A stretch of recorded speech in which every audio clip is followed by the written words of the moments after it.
Ever pressed every button on your remote and nothing? Before you toss it, let's try a quick fix that works like magic. If your smart TV remote isn't doing anything, no lights, no clicks, no response, don't worry. This happens to almost everyone, and it's usually an easy fix. Here's what you do, step by step. Step 1.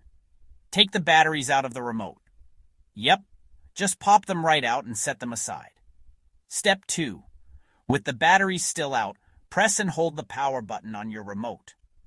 Keep holding it down for a full 30 seconds. This helps reset the remote by clearing out any leftover charge inside. Don't rush this part. 30 seconds really matters. Step 3. Grab a pair of brand new batteries, not the old ones. You want fresh ones for this step. Weak batteries are often the main culprit, even if they look fine. Step 4.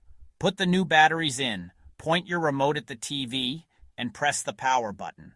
Most of the time, your remote will come back to life instantly, like nothing ever happened. And that's it. 4 quick steps. Less than 2 minutes. No tech skills needed. If it's still not working, your TV's sensor or remote pairing might be the issue. We've got guides for those too, right here on this channel. If this helped, hit subscribe so you're ready for the next easy fix. Thanks for watching.